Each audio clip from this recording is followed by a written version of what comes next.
champs, this is your Bangla. আজকে আমরা start করব ভূমিরূপ চ্যাপ্টারটা। আমার মনে হয় তোমাদের সবার সেকেন্ড ইউনিট যে পরীক্ষাটা প্রায় কাছে চলে এসেছে। কিছু কিছু স্কুলে একটু তাড়াতাড়ি হয়, কিছু স্কুলে একটু পরের দিকে হয়, তবু সেটা কোনো অসুবিধা নয়। আমি তোমাদের কথা দিচ্ছি যে কটা চ্যাপ্টার আমাদের সেকেন্ড ইউনিটে আছে আমরা সমস্ত চ্যাপ্টার গুলোকে খুব কম সময়ের মধ্যে এবং খুব তাড়াতাড়ি ভাবে পড়ে ফেলবো। আর হ্যাঁ, আমি কথা দিচ্ছি যেই কটা চ্যাপ্টার আমাদের পড়তে হবে সব চ্যাপ্টারই কিন্তু আমরা এমন ভাবে পড়বো যাতে পরীক্ষার খাতায় কোয়েশ্চেন এলেই পট করে লিখে ফেলতে পারি। তো আর বেশি সময় নষ্ট করে, যদিও জানি আজকে ফার্স্ট ক্লাস, বাট স্টিল, যদিও আমাদের এটা ফার্স্ট ক্লাস, বাট স্টিল আমরা এই ভূমিরূপ চ্যাপ্টারটাকে খুব তাড়াতাড়ি চলো পড়া স্টার্ট করি। বেশিক্ষণ লাগবে না, খুব তাড়াতাড়ি আমরা চ্যাপ্টারটা পড়েও কিন্তু শেষও করে ফেলতে পারবো। আচ্ছা, তো ভূমিরূপ চ্যাপ্টারটা পড়বার আগে আমাদের যে কয়েকটা জিনিসকে জানতে হবে, আমি বোর্ডে কয়েকটা নাম লিখবো। হ্যাঁ, দেখো, ফার্স্টে লিখবো আমাদের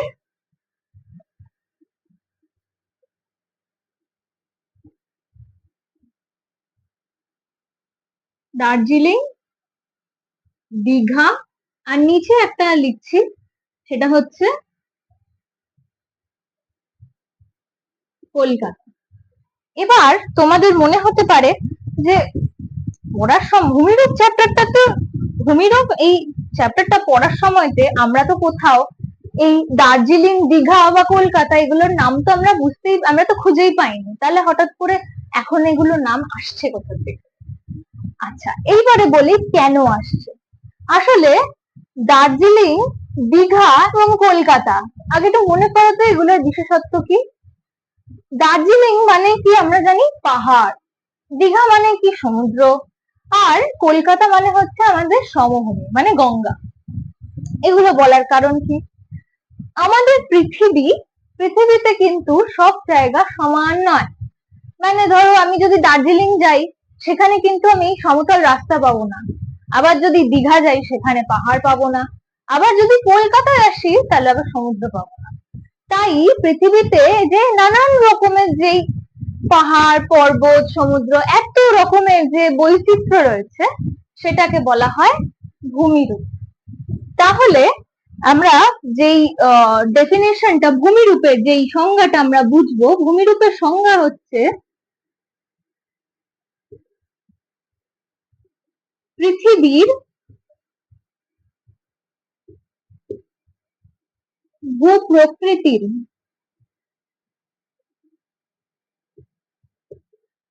যে বৈচিত্র্য তাকেই বলা হয় ভূমিরূপ। তাহলে ভূমিরূপটা আমরা বুঝতে পারলাম। ভূমিরূপ অধ্যায়টা শুরু করবার আগে আমাদের এই তিনটে নাম মনে করে এটা বোঝা গেল যে পৃথিবীতে সব জায়গা একই রকম হয় না। কারণ আমরা যেরকম প্রত্যেক দিনে একই রকম খাবার খেতে বা একই জায়গায় যেতে ভালোবাসি না, ঠিক তেমনি পৃথিবীতে কিন্তু একই রকমের জায়গা নেই, নানান জায়গা নানান রকম। কোথাও পাহাড় আছে, কোথাও সমুদ্র আছে, কোথাও শুধুই সমতল রয়েছে, কোথাও আবার মালভূমি আছে।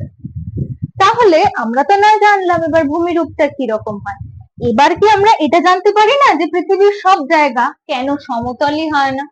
চলো তাহলে এইবারে কেন সব জায়গাটা একই রকম নয় সে সম্পর্কে জেনে। প্রশ্নটা আমরা লিখে নিই, পৃথিবীর সব জায়গা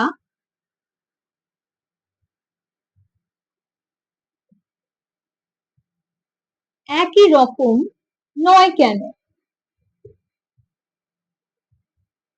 আচ্ছা, এর উত্তর পাওয়ার আগে আমাদেরকে দু রকমের শক্তি সম্পর্কে জানতে হবে। কি কি শক্তি? এক হলো অভ্যন্তরীণ, যাদের কাছে অভ্যন্তরীণটা একটু শক্ত তাদের জন্য বলে দিচ্ছি ভিতরের শক্তি।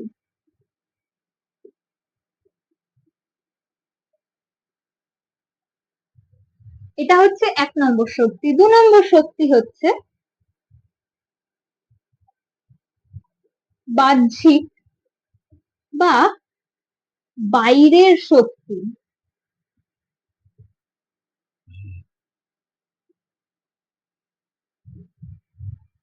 এই দু রকমের শক্তি কোন কাজে লাগে? এই যে আমরা বললাম পর্বত, নদী, সমতল, মালভূমি, এই প্রত্যেকটা যে ভূ প্রকৃতি, এই প্রত্যেক রকমের যে ভূমিরূপ, একদম আমরা ক্লাসের শুরুতে যে কয়েকটা নাম পড়েছিলাম তার মধ্যে এগুলো ছিল। এবার এইগুলোকে যখন প্রকৃতি তৈরি করেছিল সেই সময়তে কিন্তু এই দুটো শক্তিরই সব থেকে বেশি ব্যবহার হয়েছিল, পৃথিবীর ভিতরের শক্তি এবং পৃথিবীর বাইরের শক্তি। তাহলে খুব এই যে দুটো নাম আমরা জানতে পারলাম, পৃথিবীর ভিতরের শক্তি আর পৃথিবীর বাইরের শক্তি, এই দুটো থেকেই এই দুটো শক্তির সংজ্ঞাটা কিন্তু খুব সহজে ধরে ফেলা যায়। তাহলে কি পৃথিবীর সকল ভিতরের শক্তিগুলোকে বলা হয় পৃথিবীর অভ্যন্তরীণ শক্তি, আর পৃথিবীর সকল বাইরের শক্তিগুলোকে বলা হয় পৃথিবীর বাহ্যিক শক্তি। কত সোজা না? চলো এবারে তাহলে আমরা আর একটা জিনিস নিই।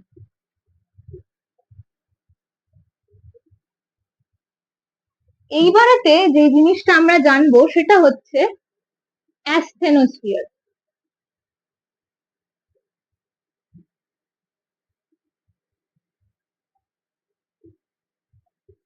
অনেকের কাছে এই নামটা খুব অপরিচিত যে অ্যাসথেনোস্ফিয়ারটা কি আবার। আচ্ছা তাহলে বলি, এই যে আমাদের পৃথিবী,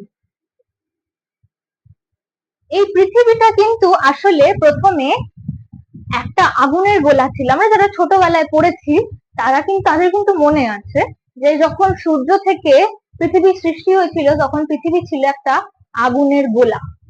আগুনের গোলা থেকে আস্তে আস্তে ঠান্ডা হতে হতে হতে হতে তবে সৃষ্টি হয়েছে কিন্তু আজকের পৃথিবী। তাহলে এই যে আগুনের গোলা, তার কি কিছু বৈশিষ্ট্য নেই? অবশ্যই আছে। তার উদাহরণ হচ্ছে অ্যাসথেনোস্ফিয়ার। কেন অ্যাসথেনোস্ফিয়ার? আচ্ছা, পৃথিবীতে কিন্তু নানান যে দেশ, ঠিক আছে, আমরা এখন যে মানে ধরো আমি যে বাড়িতে দাঁড়িয়ে আছি, বাড়ির যে ঘরটার মধ্যে দাঁড়িয়ে আছি, সেই বাড়ির যে ভিতটা বা এত গভীরে না গিয়েও আমি ধরে নিচ্ছি যে আমি যেহেতু ভারতবর্ষে বাস করি, তাই ভারতবর্ষ একটা পাতের ওপরে অবস্থিত। ভারতবর্ষের মতন যে কোনো দেশই কয়েকটা নির্দিষ্ট কিন্তু পাতের ওপরে অবস্থিত। এবার এই পাত জিনিসটা কি? ঠিক আছে, আচ্ছা, আমরা যখন খুবই ছোট ছিলাম তখন আমরা প্যানজিয়া প্যান্থালাসা পড়েছিলাম নিশ্চয়ই। এইবার এই প্যানজিয়া ভেঙে গিয়ে আমাদের নানান রকমের দেশ শুধু না, মহাদেশও তৈরি হয়েছিল। এইবার এই যে ভেঙে গিয়েছিল আমাদের প্যানজিয়া, তখন সেটা কয়েকটা টুকরে ভাগ হয়ে গিয়েছিল।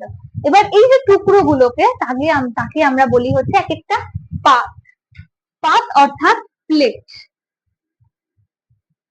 আমরা যখন বড় ক্লাসে উঠবো তখন আরো পাত বা প্লেট সম্পর্কে আরো ভালো করে আরো বড় করে পড়বো। আচ্ছা, তো পাতটা কি?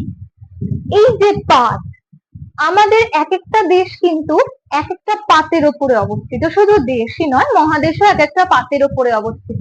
এবার এই যে এক একটা পাত কিন্তু সবসময় পৃথিবীর উপরে একই জায়গায় স্থির ভাবে থাকে না, নানান দিকে কিন্তু চলাচল করে।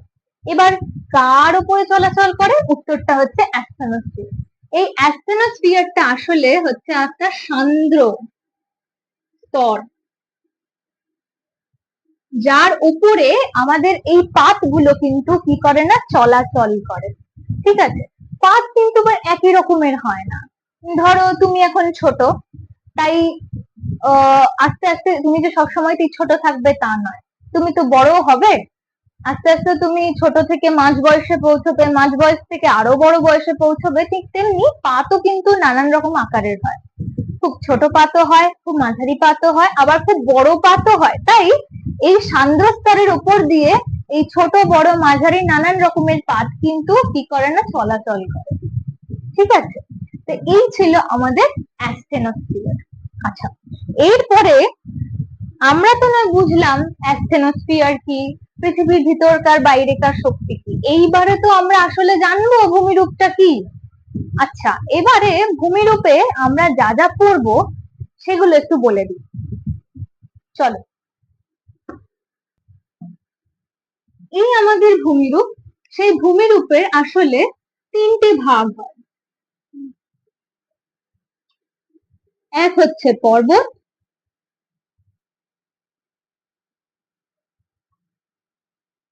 মালভূমি, আর এই হচ্ছে আমাদের সমতল। আচ্ছা, তো এইবারেতে পর্বত তো আমরা দার্জিলিং এ নিশ্চয়ই দেখেছি। এবার পর্বত, আচ্ছা আমরা কি জানি যে পর্বতটা আসলে কি? পর্বত আসলে এক প্রকার শিলা দ্বারা গঠিত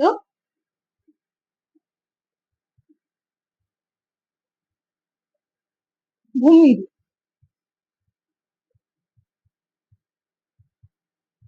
এই যে শিলা দ্বারা গঠিত ভূমিরূপ পর্বত, এই পর্বতের তো নানান রকম নিশ্চয়ই অংশ আছে। তো চলো পরপর অংশগুলোকে আমরা কি কি আগে জেনে নিই। প্রথমেই আসবে হচ্ছে আমাদের পর্বত কি শৃঙ্গ, যাকে আমরা বলি কি পর্বতের চূড়া।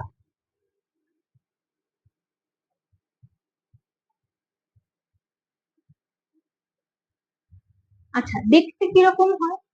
শুধুমাত্র পর্বত তা নয়, চোখে দেখতেও হবে। এই দেখো, এই ধরে নাও আমাদের পুরো পর্বত।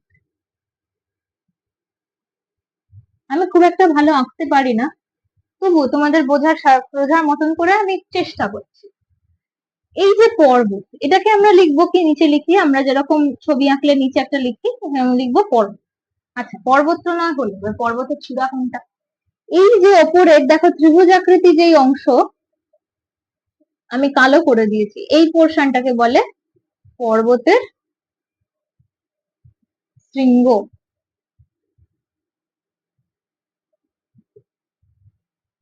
তাহলে পর্বতের শৃঙ্গ কি তো অবশ্যই বুঝলাম।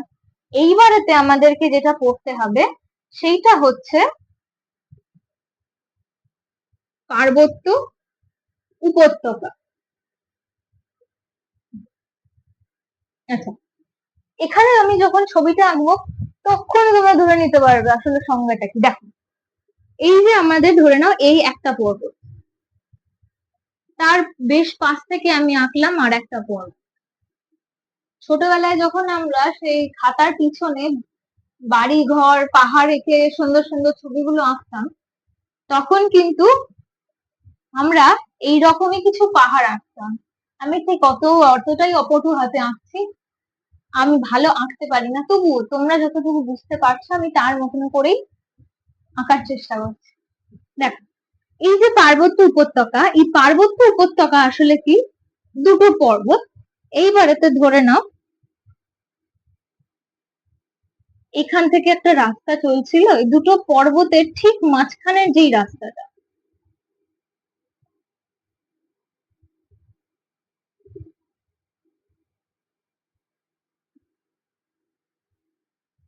তাহলে আমি এখানে লিখি দুটি পর্বতের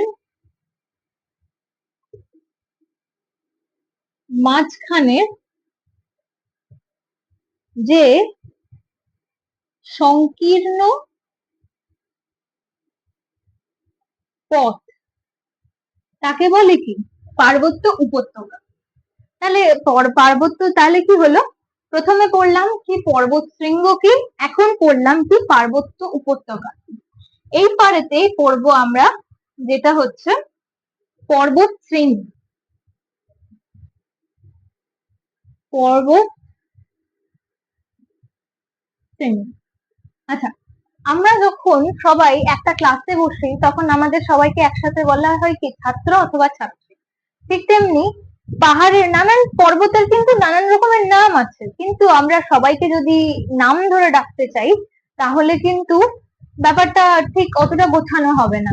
এই সবাইকে একেবারে ধরে ডাকতে গেলে কি বলা হয়? পর্বত শ্রেণী। আঁকলেই বুঝতে পারবে। দেখো, এই হচ্ছে আমার একটা পর্বত, পাশ দিয়ে আবার একটা পর্বত, তার পাশ দিয়ে আবার একটা পর্বত, এর মাঝখানে আবার একটা পর্বত। মনে পড়ছে ছোটবেলাতে যেরকম আমরা ছবি আঁকতাম খাতার পিছনে?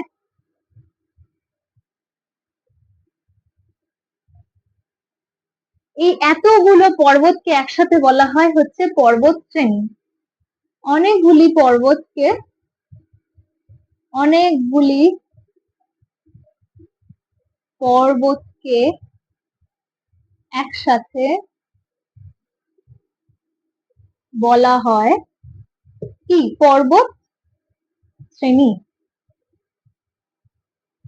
আচ্ছা, পর্বত শ্রেণী বুঝলাম। এইবারেতে পড়বো হচ্ছে আমরা কি একদম শেষ, সেটা হচ্ছে আমাদের শেষ পর্বতের নানান অংশ চেনার একদম লাস্ট পয়েন্ট, সেটা হচ্ছে পর্বত কি গ্রন্থি।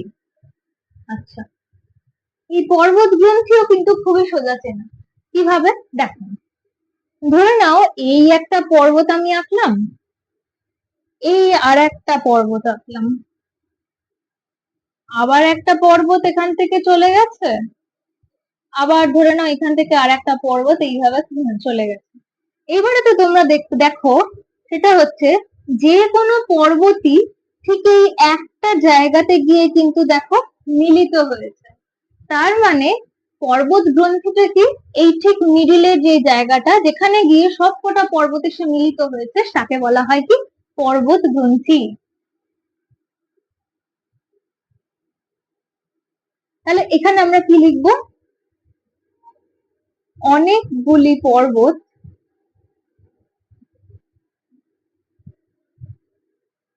যেখানে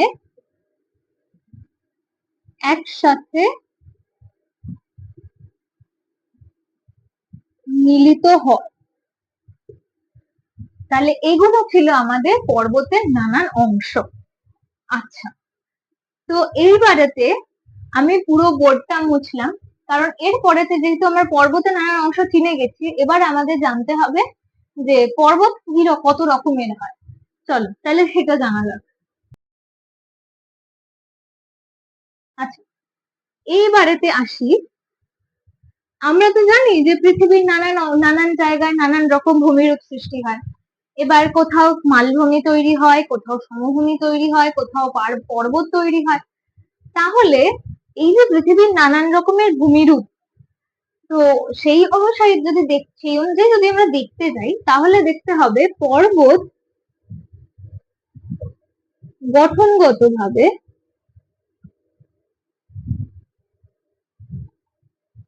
তিন প্রকার। কি কি? এক নম্বর আসছে হচ্ছে আমাদের কি না ভঙ্গিল পর্বত,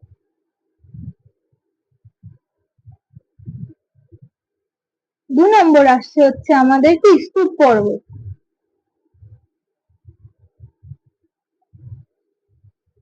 তিন নম্বর আসছে হচ্ছে আমাদের আগ্নেয় পর্বত।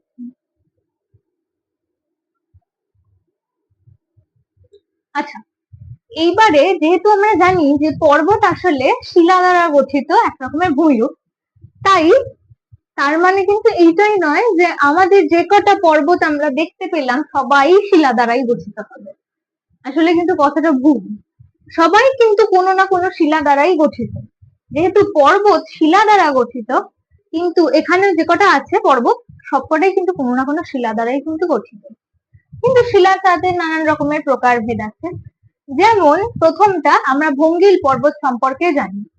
ভঙ্গিল পর্বত আগে আমাদের জানতে হবে যে ভঙ্গিল পর্বত কিভাবে তৈরি হয়। শিলা দ্বারা গঠিত সে তো আমরা জানি, ঠিক আছে। ভঙ্গিল পর্বত আসলে কিভাবে তৈরি হয় দেখো,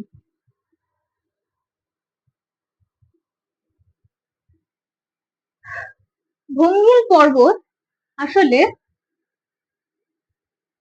পাললিক শিলা দ্বারা গঠিত।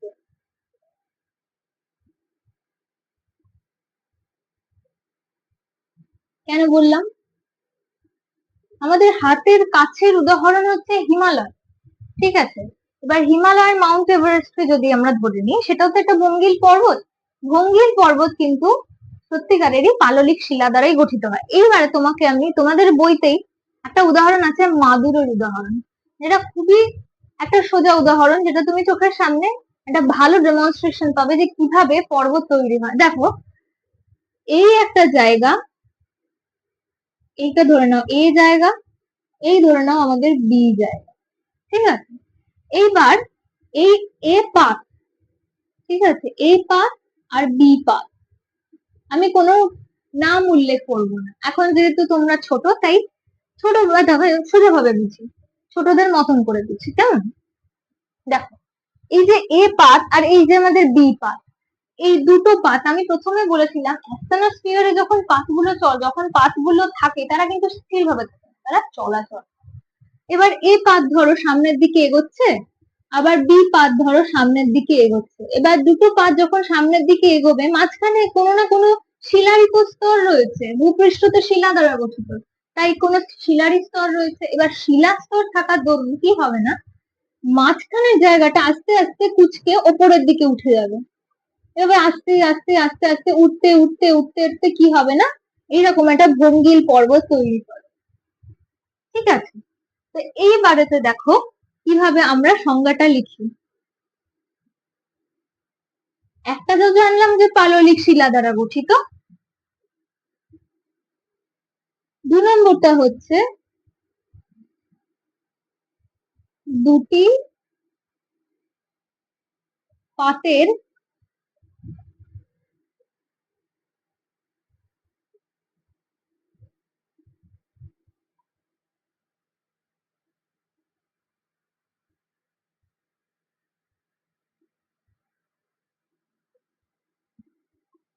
প্রবল চাপে মাঝের অংশ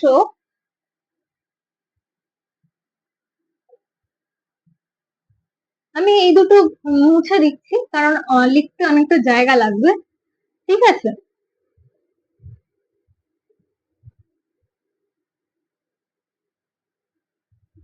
দেখ, প্রবল চাপে মাঝের অংশ, সরি র দিতে ভুলে গেছি, প্রবল চাপে মাঝের অংশ উপরের দিকে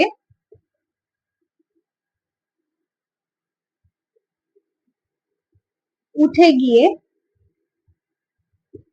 ভঙ্গিল পর্বতের কি করে না, সৃষ্টি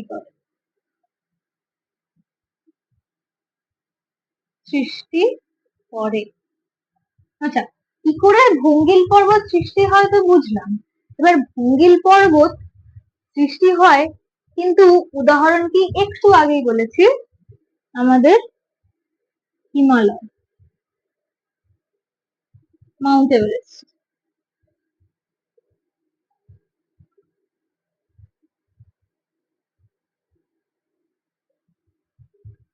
এবারে দেখো,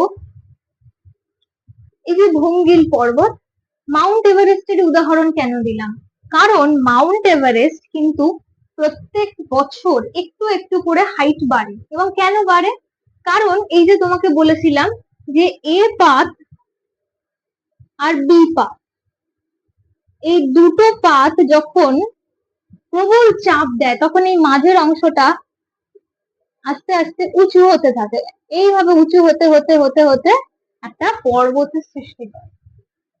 এবং এই যে ভঙ্গিল পর্বতে, মাউন্ট এভারেস্টে এখনো পর্যন্ত পাতের চাপের কারণে এই মাউন্ট এভারেস্টের হাইট আস্তে আস্তে, হাইট অর্থাৎ উচ্চতা আস্তে আস্তে আস্তে আস্তে কিন্তু এখনো বাড়ছে। ঠিক আছে, আচ্ছা, এই হচ্ছে আমাদের ভঙ্গিল পর্বত। তোমরা চাইলে এখানে হিমালয়, মাউন্ট এভারেস্টের পাশাপাশি আরো দুটো উদাহরণ করে রাখতে পারো, তাতে উত্তর লিখতে আরো সুবিধা হয়। আচ্ছা, এইবারেতে যদি কারো লেখার দরকার পড়ে অবশ্যই তোমরা এটাকে পজ করে লিখতে পারো, কেমন? আমরা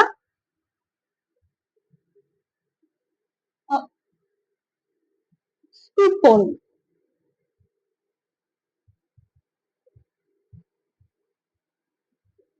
আচ্ছা, তো স্তূপ পর্বত কি করে তৈরি হয়? আচ্ছা, আমরা যারা নতুন পড়ছি চ্যাপ্টারটা, তো স্তূপ পর্বত বলতে কি মনে হচ্ছে একদম স্তূপের মতন একটা পর্বত?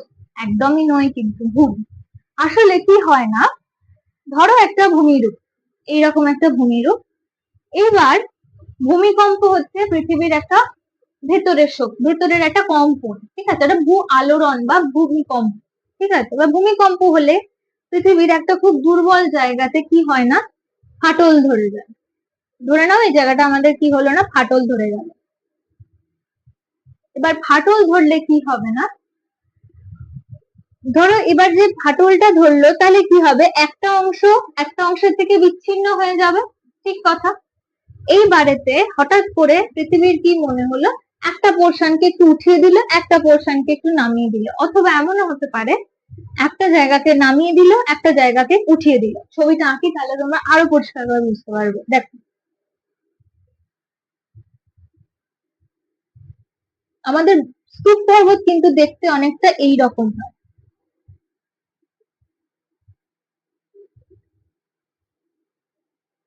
ঠিক আছে, এই মাঝের যে অংশগুলো, এই অংশগুলো আসলে ভূমিকম্পের কারণে দুর্বল জায়গা, ফাটল হয়ে আলাদা অংশ। ঠিক আছে, হয়তো এটা কোনো একটা সমতল জায়গায় ছিল, অথবা সমতলই ছিল হয়তো। এই সমতল থাকার কারণে হয়তো এই জায়গাটা কোনো কারণে দুর্বল ছিল, যার কারণে ভূমিকম্পের জন্য এই জায়গাগুলোতে ফাটল তৈরি হয়ে গেছে।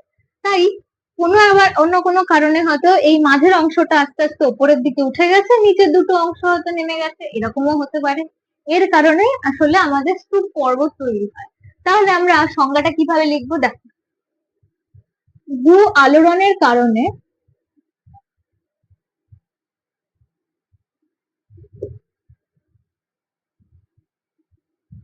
পৃথিবীর ভূমিস্তরের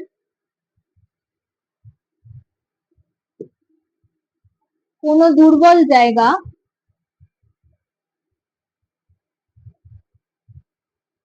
বা দুর্বল জায়গা না লিখে তোমরা একদম লিখতে পারো ফাটল বিচ্ছিন্ন হয়ে, আচ্ছা আমি এটা পরিষ্কার করে লিখি, বিচ্ছিন্ন হয়ে উপরের দিকে উঠে যায়,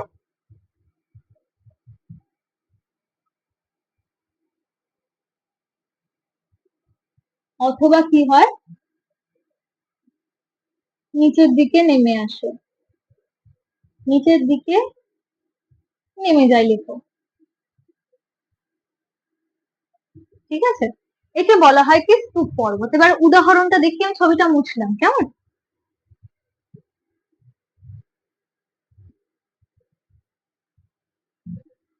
উদাহরণটা কি? উদাহরণ হচ্ছে আমাদের ভারতেরই সাতপুরা পর্বত, কেমন?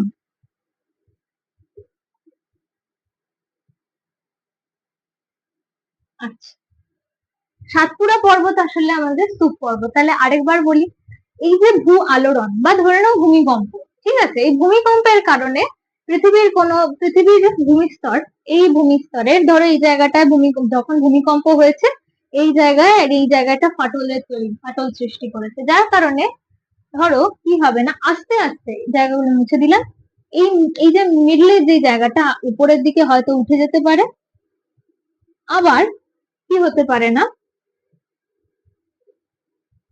নিচেও কিন্তু নেমে আসতে পারে। আমরা ক্লাস 9-এ যখন স্তূপ পর্বতকে আরো বড় করে পড়বো, তখন কিন্তু আমরা এই জিনিসটাকে আরো ভালো করে বুঝতে পারবো। আচ্ছা, এবার তো আমাদের স্তূপ পর্বত হলো, এবার আমরা একদম লাস্ট পর্বতের যে শেষ শ্রেণী বিভাগটা সেটাই যাবে। সেটা কি? সেটা হচ্ছে আমাদের আগ্নেয় পর্বত।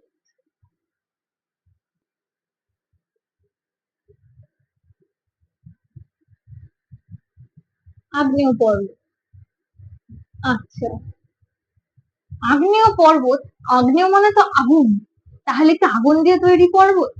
খানিকটা ঠিক কথা, খানিকটা আবার কিন্তু ভুল কথা। আসলে ব্যাপারটা হচ্ছে কি না, ধরো আমরা একটা এরকম পাহাড়, এরকম একটা আগ্নেয় পর্বত আঁকলাম, ঠিক আছে, আমি তোমাদের আগে থাকতেই নাম ধরেই বলছি,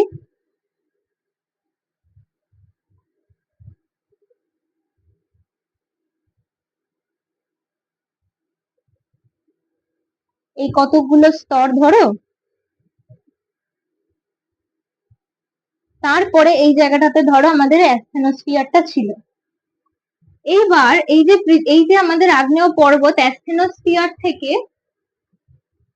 অ্যাসথেনোস্ফিয়ারটা আসলে আমাদের ছোট ছোট নুড়ি পাথর, নানান রকমের গ্যাসীয় পদার্থ, অনেক কিছু দিয়ে আসলে আমাদের এই অ্যাসথেনোস্ফিয়ারটা তৈরি। এইবারেতে যেটা হয় আসলে আগ্নেয় পর্বতে, যেটা হচ্ছে এই অ্যাসথেনোস্ফিয়ারের কিছু নুড়ি পাথর আস্তে আস্তে জমতে জমতে না পর্বতের আকার সৃষ্টি হয়, যার কারণে সৃষ্টি হয় কি আগ্নেয় পর্বত।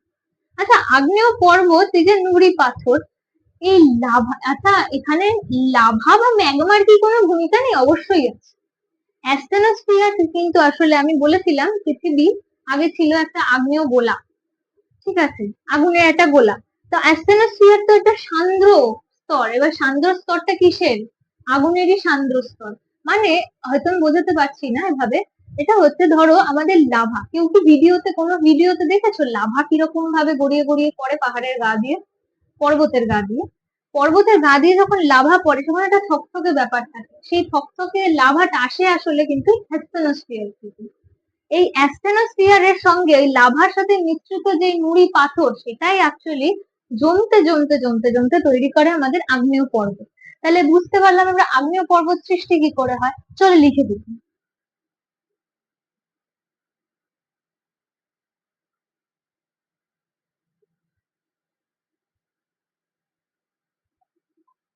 অগ্নুৎপাতের পর লাভা সাথে মিশ্রিত। অগ্নুৎপাতের আগে আগ্নেয় পর্বতের ভিতরে মানে অ্যাস্টেনোস্ফিয়ারের ভিতরে যে প্রবল চাপে তাপে যে নুড়ি পাথরগুলো নানা রকম গ্যাসীয় পদার্থ থাকে, তখন সেই যে আগ্নেয় যে থকথকে পদার্থ তাকে বলা হয় কিন্তু ম্যাগমা। সেই ম্যাগমাটা যখনই অগ্নুৎপাতের পর বাইরে বেরিয়ে আসে তখনই তার নাম হয়ে যায় কি? লাভা। তাহলে দেখো, অগ্নুৎপাতের পর লাভার সাথে মিশ্রিত কি? নুড়ি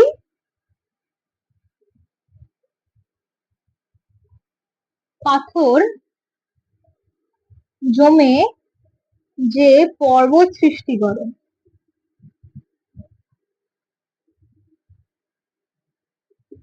তাকে বলে আগ্নেয় পর্বত।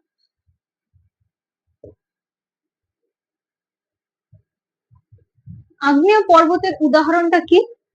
উদাহরণ জাপানের ফুজিয়ামা।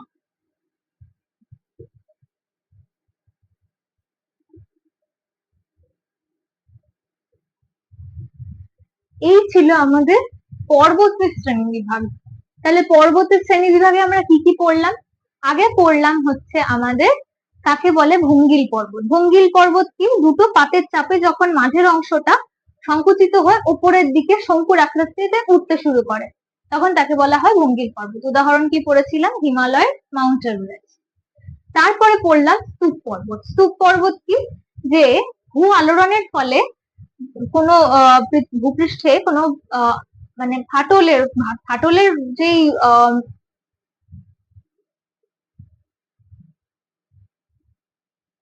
ভূ আলোড়নের ফলে পৃথিবীর যেই কোনো জায়গায় ফাটলের সৃষ্টি হয়। এবার এই ফাটলের সৃষ্টি হওয়ার কারণে কি হয়? ফাটলের সৃষ্টি হওয়ার কারণে কোনো অংশ উপরের দিকে উঠে যায় আবার নেমে যায়। ঠিক আছে, তোমাদের ছবি এঁকেও আমি দেখিয়েছি যে স্তূপ পর্বত আসলে কি রকম। উদাহরণ কিরকম বলেছিলাম আমি? এটা হচ্ছে আমাদের ভারতের সাতপুরা। এইবারেতে আমরা পড়লাম কি? আগ্নেয় পর্বত। আগ্নেয় পর্বতটা কি পড়লাম? আগ্নেয় পর্বতটা পড়লাম হচ্ছে এই যে আমাদের অগ্নুৎপাত হয়, এই অগ্নুৎপাতের সাথে অ্যাস্টেনোস্ফিয়ারের থেকে ম্যাগমা উঠে বাইরে অগ্নুৎপাতের পর লাভা তৈরি হয়, তাই তো? এবার এই লাভার সঙ্গে কি থাকে না? নুড়ি পাথর মিশ্রিত থাকে। ঠিক আছে, আচ্ছা নুড়ি পাথর কথাটা কিন্তু আসলে ভুল। হুম,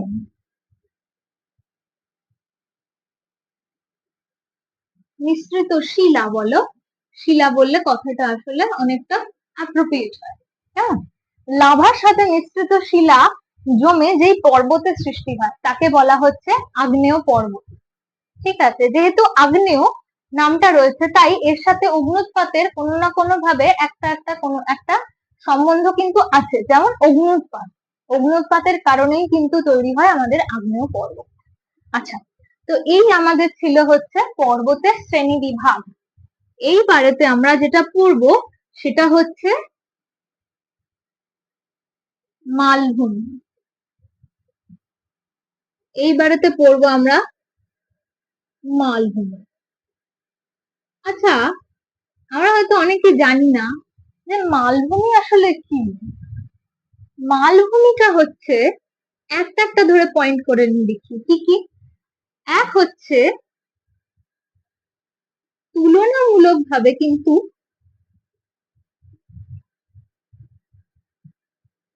ভাবে উঁচু। এবার উঁচু হলে কতটা উঁচু? 300 মিটারের বেশি। পাশে লিখে দেবে কিন্তু, হ্যাঁ?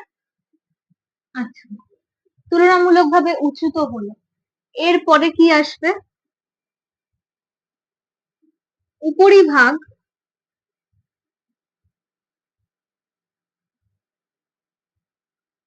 সমতল বা ঢেউ খেলানো।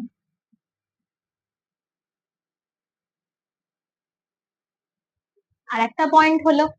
আচ্ছা, তাহলে এর পরের পয়েন্টটা কি হবে? এর পরের পয়েন্টটা হবে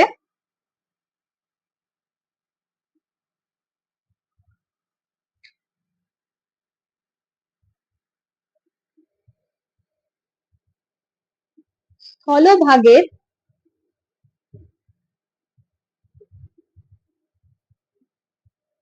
বেশিরভাগ জায়গা জুড়ে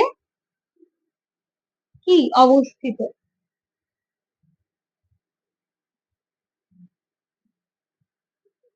তোমরা চাইলে যদি মালভূমি কাকে বলে এইভাবেও কিন্তু লিখতে পারো, তাতেও কিন্তু তোমরা নাম্বার পাবে। আচ্ছা, তবে আমি বলবো যে বইতে যে সিকোয়েন্সে লেখা আছে সেইভাবে লিখতে পারো। আমি ছোট ছোট করে ভেঙে ভেঙে লিখছি যাতে তোমাদের মনে থাকে খুব তাড়াতাড়ি। চাইলে তোমরা লিখতে পারো, ভেঙে ভেঙে ভেঙে ভেঙেও লিখতে পারো, তাতেও কিন্তু তোমরা নাম্বার পাবে। ঠিক আছে, তবে হ্যাঁ এটা মনে রাখবে, কেউ কিন্তু প্যারাগ্রাফের মতন লিখবে না, লিখলে পয়েন্ট অনুযায়ী লিখবে, কেমন? তাতে আর কি যিনি আর কি পরীক্ষক, এক্সামিনার, তার আর কি খাতাটা দেখতে ভালো লাগে। ঠিক আছে, তো সেইভাবে লিখবে, তাহলে তোমরা এইভাবে একটা একটা করে পয়েন্টে ভেঙেও লিখতে পারো, কেমন? আচ্ছা, এর পরেতে আমরা আসছি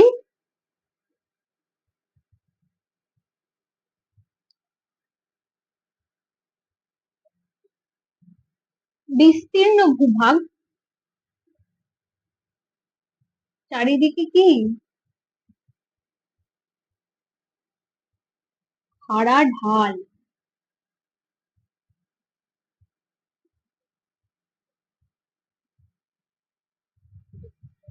হলো?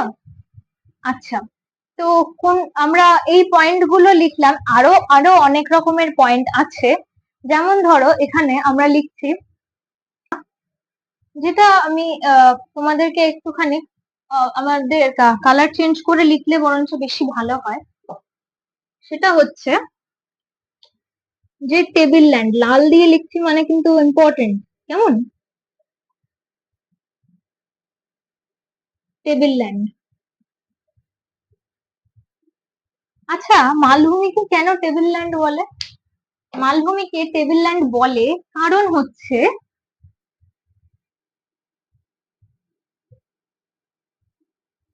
টেবিলের মতন উপরিভাগ। আচ্ছা, একটা ছবি আঁকি, দেখো এই হচ্ছে আমাদের টেবিল, তো এই আমাদের যদি টেবিল হয় তাহলে টেবিলের কি 1 2 3 4 চারটে পায়া থাকে। ঠিক আছে, তাহলে এখানে লিখবো কি, চারিদিক টেবিলের পায়ার মতন খাড়া ও ঢালু, তাই মালভূমিকে কি বলা হয়? টেবিল ল্যান্ড বলা হয়। আচ্ছা, তো আমরা মোটামুটি মালভূমি সম্পর্কে একটা ধারণা করে ফেলেছি যে আসলে মালভূমিটা কি রকম হতে পারে, কি কি হতে পারে। তুলনামূলকভাবে কিন্তু উঁচু হয়, কতটা উঁচু? 300 মিটারেরও বেশি উঁচু। এরপরে তো 2 নম্বরটা কি, যে উপরিভাগ কিন্তু সামান্য সমতলও হতে পারে বা ঢেউ খেলানোও হতে পারে। 3 নম্বর কি, স্থলভাগের বেশিরভাগ জায়গা জুড়েই কিন্তু কি হয় না, অবস্থিত হয়। স্থলভাগের বেশিরভাগ জায়গা জুড়ে কিন্তু কি হয়, অবস্থিত। আচ্ছা, আর 5 নম্বর যেটা পয়েন্ট বললাম কি, টেবিল ল্যান্ড। টেবিল ল্যান্ডটা কি, মেন যেই পয়েন্টটা যেটা লিখবেই সেটা হচ্ছে এই টেবিলের পায়ার মতন চারিদিকটাও কিরকম হয়, খাড়া হয় এবং ঢালু হয়। আর 4 নম্বর যে পয়েন্ট আমি যেটা মিস করে গেছি, সেটা হচ্ছে বিস্তীর্ণ ভূভাগ এবং চারিদিকটা কি হয় না, খাড়া ঢাল। এগুলো আমি যেগুলো ইম্পর্টেন্ট সেগুলো আমি তোমাদের বললাম। বইয়ের গুলো কিন্তু মিক্স করবেন না, সবকটাই পড়বে, কারণ পরীক্ষাতে সেগুলো থেকেও প্রশ্ন আসার সম্ভাবনা রয়েছে। আচ্ছা, তো এই হচ্ছে আমাদের মালভূমিটা সম্পর্কে, আসলে তোমাকে মালভূমি সম্পর্কে জিজ্ঞাসা করে তবে তুমি এই পয়েন্টগুলো লিখতে পারো। এরপরে আসবো আমরা মালভূমির শ্রেণী বিভাগে। মালভূমির শ্রেণী বিভাগ,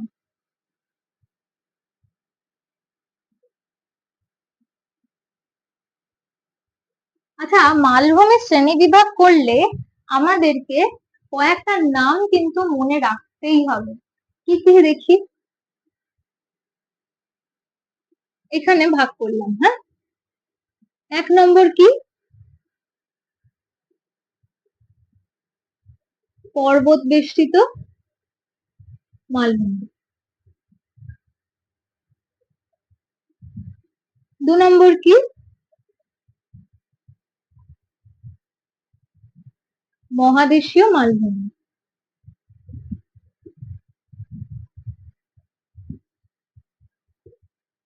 3 নম্বর কি, লাভা গঠিত মালভূমি।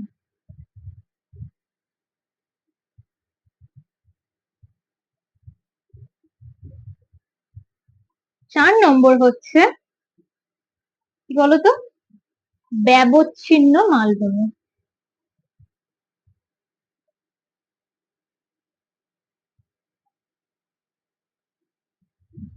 ঠিক আছে, আচ্ছা, এইবার এসে সবকটার নাম তো আমরা জেনে গেলাম, এবার একটা একটা করে আমরা খুব সহজে সংজ্ঞাগুলো কিন্তু পড়ে নেব। চলো, যেটা আমরা হেডিং করব সেটা হচ্ছে পর্বত বেষ্টিত মালভূমি। ঠিক আছে, আচ্ছা, পর্বত বেষ্টিত মালভূমি, যারা একটু বুদ্ধিমান তারা কিন্তু খুব চট করে ধরে ফেলবে পর্বত বেষ্টিত মালভূমির আসলে সংজ্ঞাটা কি হতে পারে। পর্বত বেষ্টিত মালভূমি অর্থাৎ চারিদিকে পর্বত বেষ্টিত মাঝের যেই মালভূমি তাকে বলা হচ্ছে পর্বত বেষ্টিত মালভূমি। তাহলে একটা একটা করে পয়েন্ট লিখে খুব ইজিলি তাড়াতাড়ি ব্যাপারটাকে এবার বুঝে নি। 1 নম্বর দেখ, এটা হচ্ছে চারিদিকে পর্বত বেষ্টিত মালভূমিকে কি বলা হয়, বলা হয় পর্বত বেষ্টিত মালভূমি।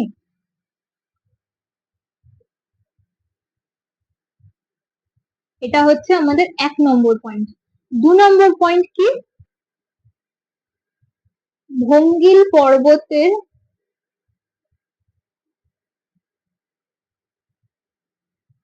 দ্বারা, ভঙ্গিল পর্বতের দ্বারা লিখো না, ব্যাপারটা নাম্বার এক্সামিনার কেটে ফেলতেও পারে, তার থেকে লেখো ভঙ্গিল পর্বতের দ্বারা বেষ্টিত হয় এই প্রকার মালভূমি।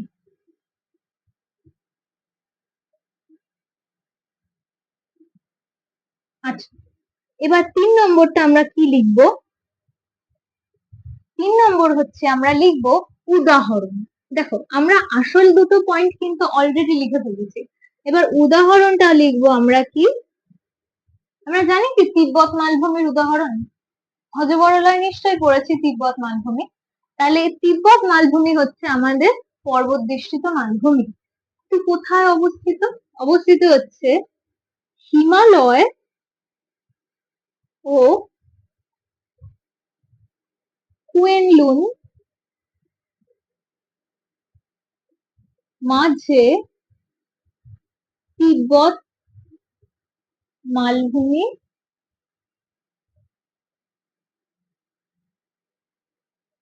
এই প্রকার মালভূমির কি উদাহরণ।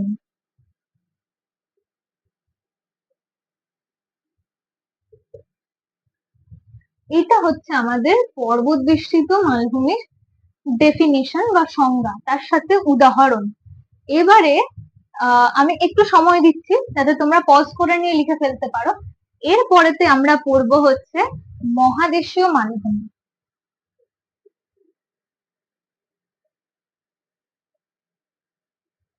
মহাদেশীয় মালভূমি, মহাদেশীয় মালভূমি কি? শুধু একটাই জিনিস মনে রাখবো কি, যে বিস্তীর্ণ অঞ্চল জুড়ে, বিস্তীর্ণ অঞ্চল জুড়ে কি অবস্থিত। হয়ে গেল, ব্যাস এইটুকু লিখলেই আমাদের নাম্বার পাওয়া যাবে। দেখো উদাহরণ কি দেবো, উদাহরণ হচ্ছে দেখো এশিয়া, আফ্রিকা,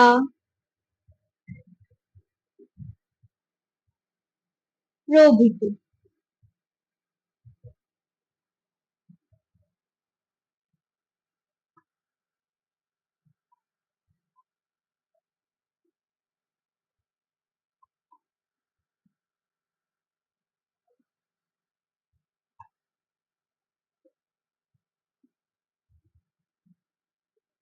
আচ্ছা, এটা দক্ষিণ আফ্রিকা, কেমন? এটা দক্ষিণ আফ্রিকা।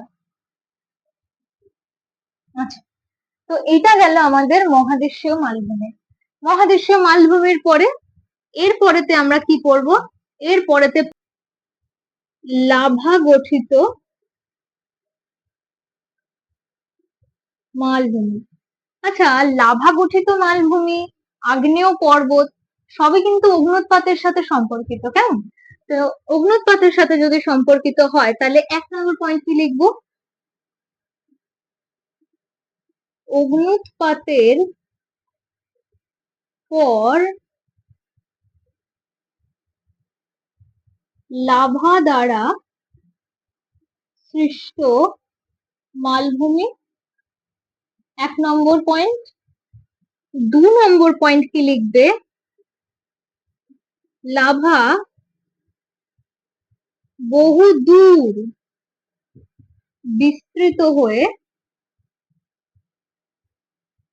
এই মালভূমির সৃষ্টি করে।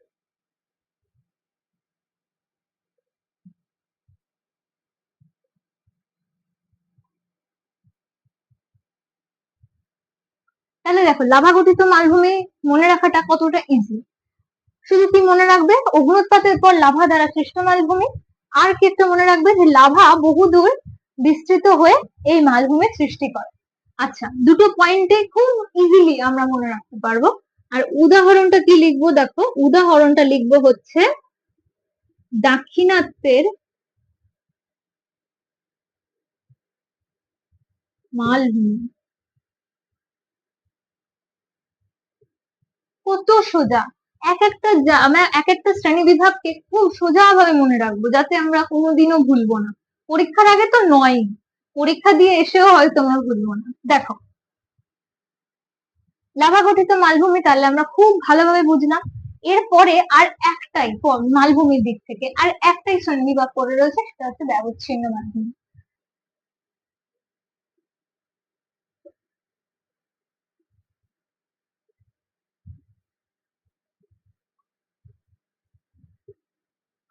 দেখো ব্যবচ্ছিন্ন মালভূমি কতটা সোজাভাবে মনে রাখা যায়, এখানে শুধু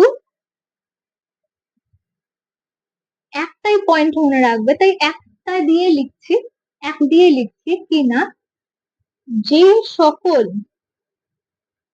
মালভূমিকে, মালভূমি, হ্যাঁ, নদী দ্বারা, আচ্ছা পরিষ্কার করে লিখি নাহলে অনেকে বুঝতে পারবে না, নদী দ্বারা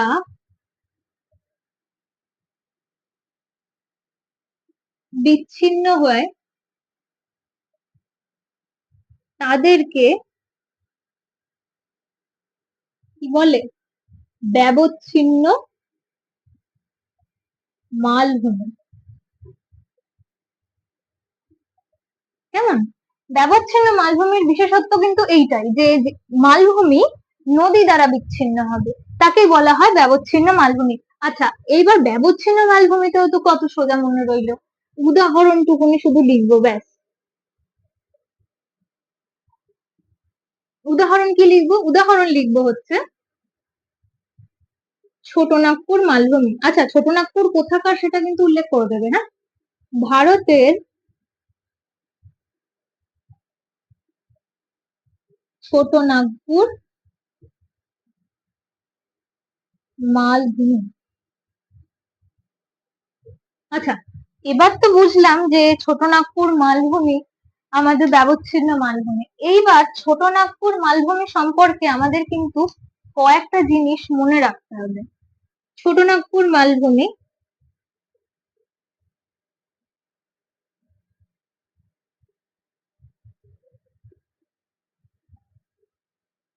আমি কালি চেঞ্জ করে লিখছি যাতে ব্যাপারটা তোমাদের কাছে ভালোভাবে মনে থাকে। কেমন? দেখো, ছোটনাগপুর মালভূমি 1 নম্বর কি?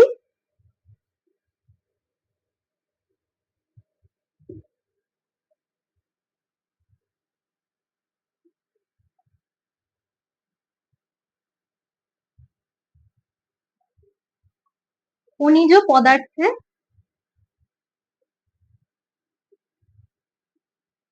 পরিপুষ্ট। ঠিক আছে, তাই ছোটনাগপুর মালভূমি এইটুকুনি জিনিসটাকে আমি বোঝাবার জন্য তোমাদেরকে ছোটনাগপুর মালভূমিটাকে আলাদাভাবে অন্য রং দিয়ে লিখে বোঝালাম। আচ্ছা, আমরা তো না পুরো মালভূমির শ্রেণী বিভাগ সম্পর্কে পড়লাম। এবারেতে আমাদেরকে আরো একটা মালভূমি সম্পর্কে জানতে হবে। সেই মালভূমিটা হচ্ছে পামির মালভূমি। পামির মালভূমি আমরা অন্য কালি দিয়ে একদম ভালোভাবে কয়েকটা ছোট্ট ছোট্ট প্রশ্নের মাধ্যমে কিন্তু মনে রাখবো। দেখো, ছোট করে পয়েন্ট করেই আমরা লিখবো যাতে খুব সুবিধা হয়।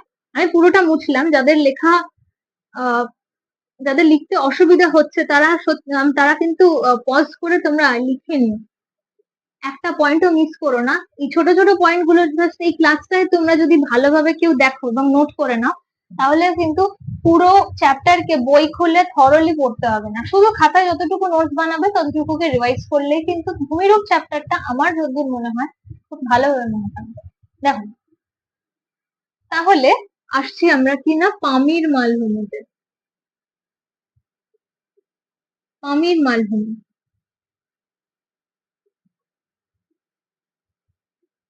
আচ্ছা কেন লিখলাম পামির মালভূমি? আমরা যারা যারা বই পড়ি তারা তারা প্রত্যেকেই দেখেছি যে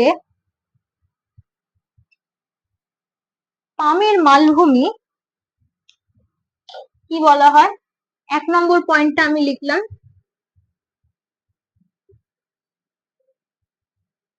পৃথিবীর ছাদ। কেমন?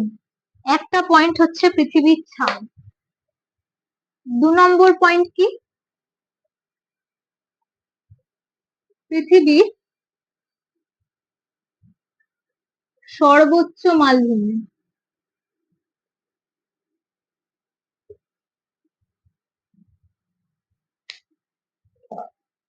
ঠিক আছে, দেখো, পামির মালভূমি এই দুটো পয়েন্টের জন্য কিন্তু আমাদের কাছে ভীষণ ইম্পর্টেন্ট।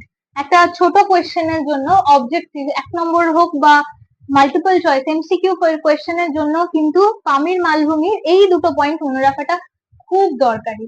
ঠিক আছে, তাই এই দুটো পয়েন্টকে আমি একদম অন্য কালিতে লিখলাম যাতে করে তোমাদের বুঝতে খুব সুবিধা হয়। যদি কেউ চাও তো নোট করে নিতে পারো, অথবা কেউ বইতেও দাগ দিয়ে নিতে পারো। আচ্ছা, এই আমাদের মালভূমি শেষ হলো। মালভূমির পরে আর বেশিক্ষণ আমি ক্লাসটাকে টানবো না, জানি তোমরা খুব বোর ফিল করছো, কিন্তু কিছু করার তো নেই, আমাদের পরীক্ষা এসেই গেছে কাছে প্রায়। তাই আমাদেরকে এখন যেভাবেই হোক তাড়াতাড়ি করে মনে মনে মনে রাখতেও হবে পড়ে, আবার খুব তাড়াতাড়ি করে সিলেবাসটাকেও শেষ করতে হবে। চলো, তাহলে এইবারেতে আমরা পড়বো কি? সমভূমি। ঠিক আছে,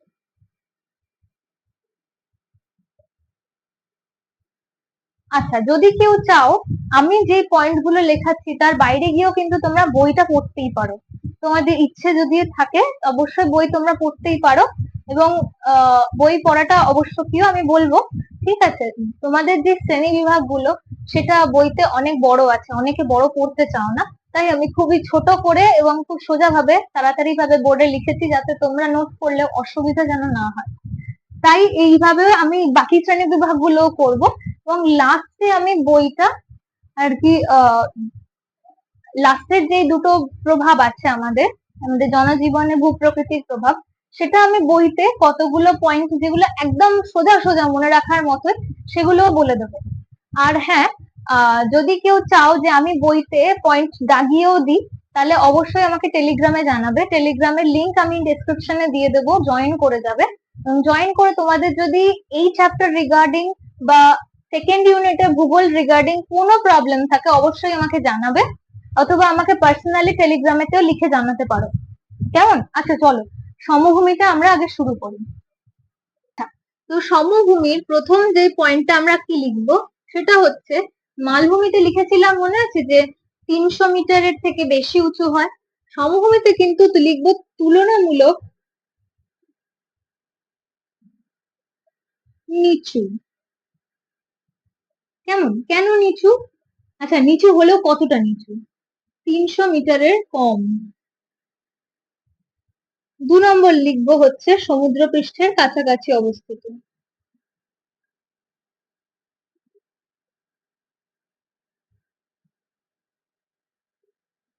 কাছাকাছি অবস্থিত, ঠিক আছে। আচ্ছা 3 নম্বর কি লিখবো?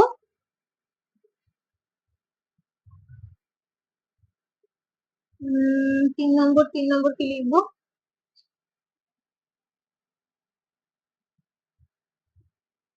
3 নম্বর লিখবো হচ্ছে উপরিভাগ সমতল। 8 লিখবো বিস্তীর্ণ অঞ্চল জুড়ে কি অবস্থিত। কেমন? এই কয়েকটা পয়েন্ট লিখলেও কিন্তু সমভূমিতে তোমরা নাম্বার পাবে। তবে অনেক টিচারই চান যাতে আমরা বইয়ের যে কটা পয়েন্ট আছে সবকটাই লিখি, নিজেদের ভাষায় লিখি। তো তোমাদের যদি মনে নাও থাকে এই পয়েন্ট গুলো কিন্তু তোমরা অবশ্যই ভাবে লিখবে মনে করে। আর আমি বলবো এই পয়েন্টের বাইরে গিয়েও আরো 2-3টে পয়েন্ট এক্সট্রা লিখলে আরো ভালো হয়, তাতে তোমরা বইয়ের থেকে কয়েকটা পয়েন্ট আমি বলে দেবো, অবশ্যই সেগুলো লিখবে। আচ্ছা, তো সমভূমি আমরা অলরেডি সমভূমি চলে এসেছি, সমভূমি সম্পর্কে জানিও, বুঝতেও পেরেছি। তা এবার আমরা সমভূমির উদাহরণটা সম্পর্কে জেনে নিই, চলো। কি কি উদাহরণ? দেখ, আমাদের একদম বাড়ির কাছে গঙ্গা নদী, তাহলে কি লিখবো? তিনটে যে মেন মেন নদীগুলো রয়েছে কি কি? গঙ্গা, সিন্ধু,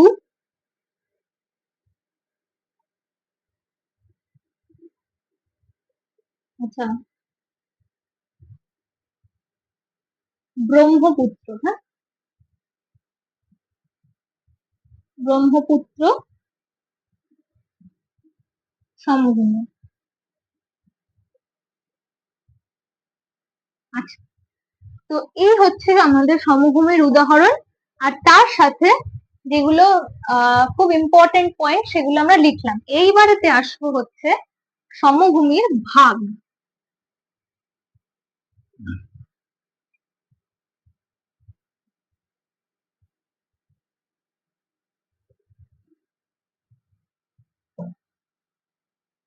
সমভূমির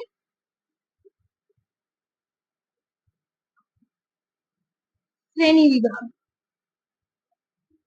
কি কি শ্রেণী বিভাগ? দেখ, প্রথমেই আমরা ভাগ করে নেব। কেমন? 1 নম্বর কি লিখবো? 1 নম্বর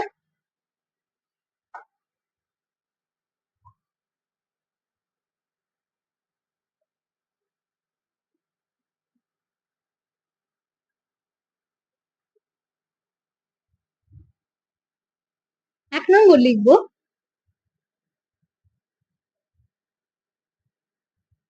পলিগঠিত সমভূমি। 2 নম্বর লিখবো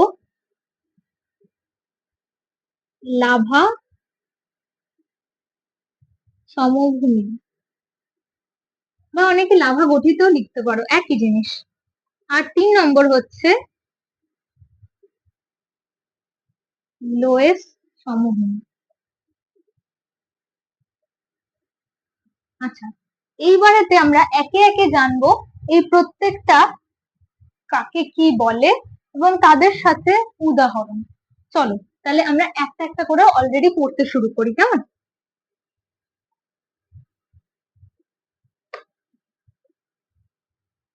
প্রথমেই আছে আমাদের পলিগঠিত সমভূমি। পলিগঠিত সমভূমি, আচ্ছা, পলি পলিটা আসে কোথা থেকে? অবশ্যই নদী থেকে আসবে, ঠিক আছে। আচ্ছা, আগে আমি কিছুটা তোমাদেরকে বলি যে এই সমভূমিটা কি করে তৈরি হয়।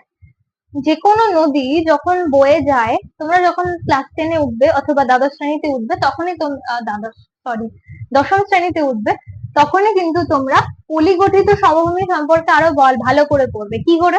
দেখো, নদী, যে কোনো নদী যখন পাহাড়ের গা থেকে সৃষ্টি হয়, হিমবাহ থেকে সৃষ্টি হয়, তখন সেই হিমবাহ থেকে নদী সৃষ্টি হওয়ার পর কোনো পর্বতের গা বেয়ে নামতে নামতে, পর্বত তো শিলা দিয়ে তৈরি, তো সেই শিলাটাও নদী নিজের সঙ্গে সঙ্গে কিন্তু বহন করতে করতে নিয়ে আসে। এবার কোনো একটা জায়গায় এসে হঠাৎ করে সেই শিলা বা সেই নুড়ি বা পাথর যাই বলো তুমি, সেই নুড়ি পাথর কিন্তু ভাঙতে ভাঙতে ভাঙতে ভাঙতে খুব মিহি একদম দানায় পরিণত হয়, এবং আস্তে আস্তে সেই মিহি দানায় এই পলিতে পরিণত হয়। এবার এই পলি আসলে জমতে জমতে কি হয় না, এরকম পলিগঠিত সমভূমি তৈরি করে।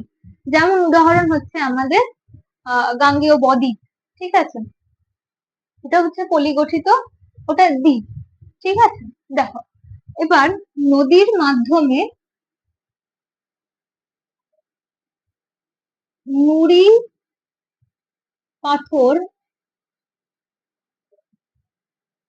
নদীর মাধ্যমে না লিখে লিখতে পারো নদী নুড়ি পাথর বয়ে এনে, বয়ে নিয়ে আসে,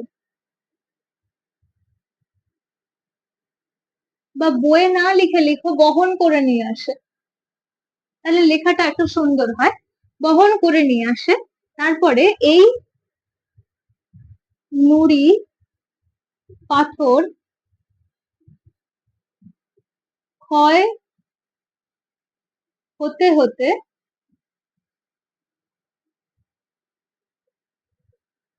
পলি সৃষ্টি করে,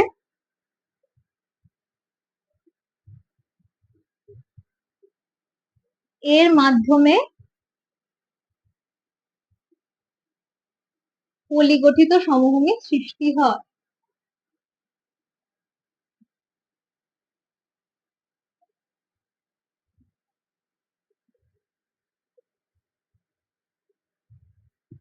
আচ্ছা, পলিগঠিত সমভূমি কি করে সৃষ্টি হয় তো অবশ্যই বুঝলাম, এবার উদাহরণটা কি?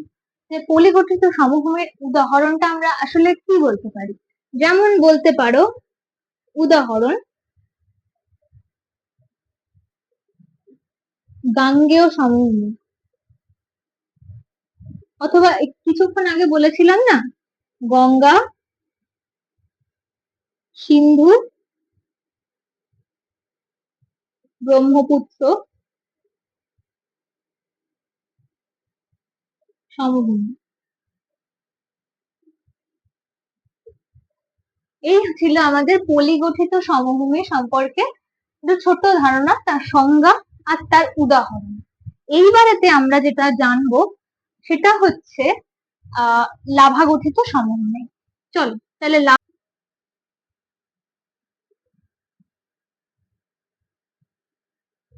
লাভা গঠিত সমভূমি দেখো, লাভা লাভা গঠিত সমভূমি, লাভা গঠিত বলতে পারো মালভূমি অথবা আগ্নেয় পর্বত, সবাই কিন্তু অগ্নুৎপাতের সাথেই জড়িত, ঠিক আছে।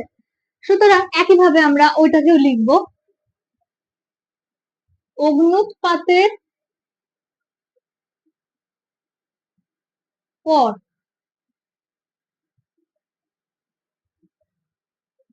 লাভা বহুদূর ছড়িয়ে পড়ে এই সমভূমির কি সৃষ্টি করে। আচ্ছা, তো এই সমভূমির সৃষ্টি, লাভা গঠিত সমভূমি কি করে সৃষ্টি হয়, অবশ্যই সেটা আমরা বুঝলাম। আচ্ছা, এর পরেতে আমরা যেটা বুঝবো সেটা হচ্ছে এর উদাহরণ, ঠিক আছে?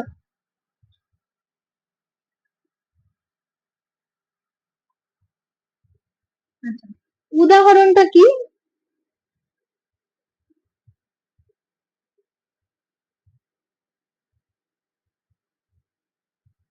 আইসল্যান্ড এই প্রকৃতির খুবই অল্পই দেখা গেছে, আমি বইতে খুবই অল্পই উদাহরণ পেয়েছি, আইসল্যান্ডই পেয়েছি। আইসল্যান্ড এই প্রকৃতির সমভূমি। আচ্ছা, এই হচ্ছে আমাদের লাভা গঠিত সমভূমির উদাহরণ। আর সমভূমির থেকে আর জাস্ট একটাই লাস্ট আমাদের শ্রেণী বিভাগ পড়ে রয়েছে, যাকে আমরা বলবো কি, সেটা হচ্ছে আমাদের লোয়েস্ট সমভূমি।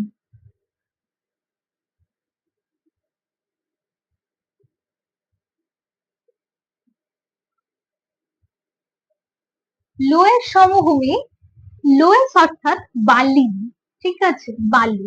কোনো একটা নদীর পাড় থেকে বালি উড়ে আসবে এবং উড়ে এসে বলতে পারো সেখানে, সরি, কোনো একটা সমুদ্র বা সমুদ্র হয় না, মানে একটা মরুভূমি থেকে বালি উড়ে আসবে, উড়ে এসে কোনো একটা নদীর পাড়ে এসে সঞ্চয় হবে, যার ফলেতে ওই বালির মাধ্যমে এই সমভূমিটা সৃষ্টি হবে। চলো লিখে ফেলি তাহলে। কোনো মরুভূমি থেকে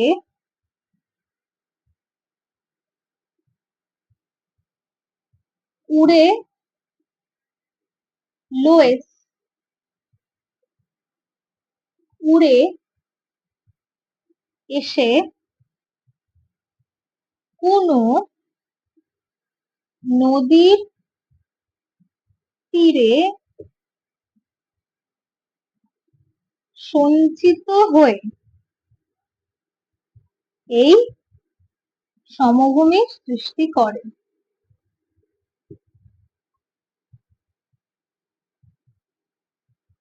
আমরা যারা সিক্সে এশিয়া মহাদেশ পড়েছি তারা কিন্তু জানি যে উদাহরণটা কি হবে। উদাহরণটা হলো গোবি মরুভূমির লোয়েস।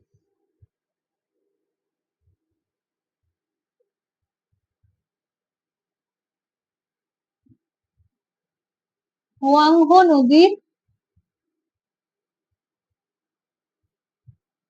তীরে লোয়েস সমভূমি সৃষ্টি করেছে।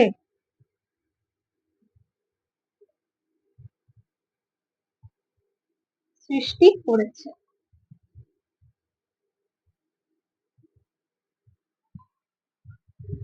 তাহলে সমভূমির শ্রেণী বিভাগও আজকে আমরা শেষ করে ফেললাম। দেখলে কত তাড়াতাড়ি আমাদের চ্যাপ্টারটা শেষ হয়ে গেল, কত সোজা মনে রাখা। এইবারে তো আমরা সবার শ্রেণী বিভাগ, উদাহরণ সবকিছু পড়েছি। এইবারে তো শুধু একটাই জিনিস আমি বলবো, সেটা হচ্ছে এই যে আমরা এত কিছু পড়লাম, এগুলোর আমাদের জীবনে প্রভাব কি? অবশ্যই প্রভাব আছে। তোমরা পজ করে লিখে নাও, আমি এটাকে মুছে দিলাম।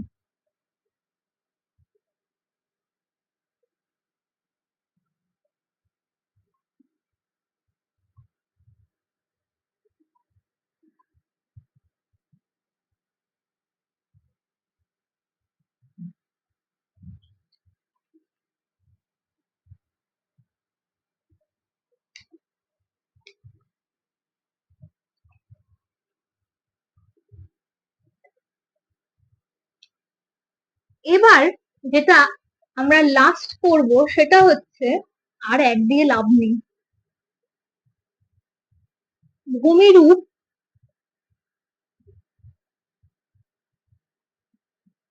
গুলির আমাদের জীবনে ভূমিকা।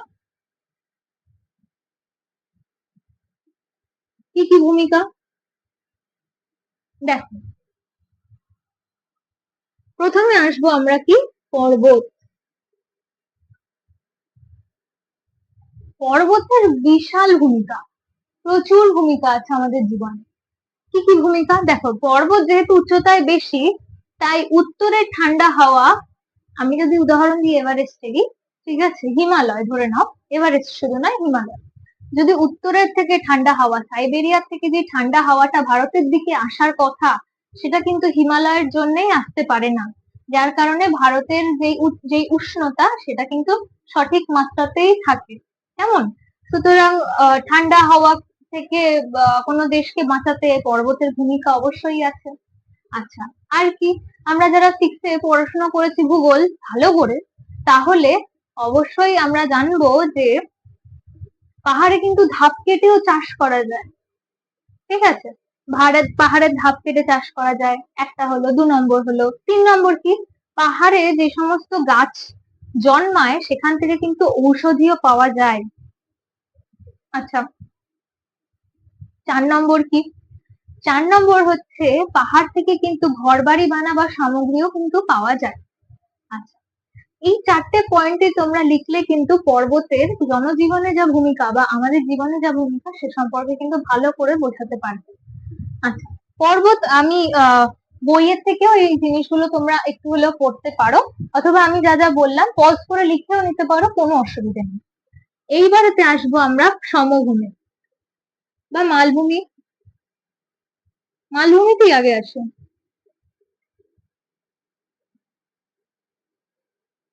মালভূমি, মালভূমিটা কিরকম? দেখো, মালভূমিতে ছোটনাগপুর মালভূমির উদাহরণ দিই, প্রচুর খনিজ পদার্থে কিন্তু সমৃদ্ধ। এবার খনিজ পদার্থ আছে তো ঠিকই কথা, খনিজ পদার্থ আছে একটা মালভূমিতে, খনিজ পদার্থ সেখান থেকে নেওয়া হয়, সেটা নানান কাজে লাগে অবশ্যই, কিন্তু যেহেতু জায়গাটা এবড়ো খেবড়ো তাই তাতে চাষ করা যায় না। আবার কি, অনুর্বর, ঠিক আছে, যার কারণে মালভূমি কিন্তু চাষের একেবারেই অনুপযুক্ত, মালভূমিতে কিন্তু চাষ করা যায় না। ঠিক আছে, তোমাদের আমি 3টে পয়েন্ট বললাম মালভূমি থেকে। এবার একটু সমভূমি।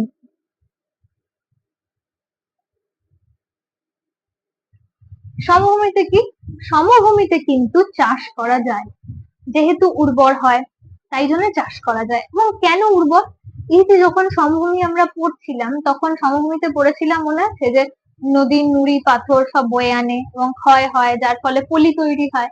এই পলি জমতে জমতেই সমভূমির সৃষ্টি হয়, আর এই পলি প্রচন্ড উর্বর হয়, এবং উর্বর হওয়ার দরুন এখানে নানান রকমের কিন্তু শাক সবজি ফসল প্রচুর পরিমাণে উৎপাদন করা যায়। এবার দেখো, যেহেতু চাষাবাদ হয় তাই কর্মসংস্থান আছে, কর্মসংস্থান থাকলে কি হবে, মানুষের বসবাস এখানে বেশি হবে, তাই এই সমভূমিতে কিন্তু মানুষের বাসস্থান অনেক বেশি। আচ্ছা, এই আমাদের আজকে ভূমিরূপ কিন্তু চ্যাপ্টার শেষ হয়ে গেল। তোমাদের যদি আজকের পড়াটা ভালো লাগে অবশ্যই আমাকে কমেন্টসে জানাবে। আর হ্যাঁ, তোমরা কেউ কিন্তু, যেহেতু পরীক্ষা খুবই কাছে, জানিও না অনেকের হয়তো স্কুলের পরীক্ষা শুরু হয়েও গেছে, তবুও পরীক্ষার আগের দিনের একটা ছোট্ট রিভিশন হিসেবে কিন্তু আমার এই ভিডিওটা কিন্তু তোমরা রিভিশন হিসেবে 2x এও দেখে নিতে পারো। আর যারা পড়বে বা ধরো খুব টেনশনে আছো, হয়তো কোনো কারণে পড়তে পারোনি, ডোন্ট ওয়ারি, এই আমি যে আজকে যে ভিডিওটা আজকে যে ভিডিওটা তোমাদেরকে দিলাম, সেই ভিডিওটা দিয়েও কিন্তু তুমি ভালোভাবে রিভাইজ করে নিতে পারবে। আজকের ভিডিওটা কেমন লাগলো অবশ্যই বলবে, এবং কিপ স্টাডিং, পড়াশোনা ফাঁকি দিও না, কারণ পরীক্ষা প্রায় কাছে চলে এসছে। আজকের মতো এখানেই রাখছি, টাটা।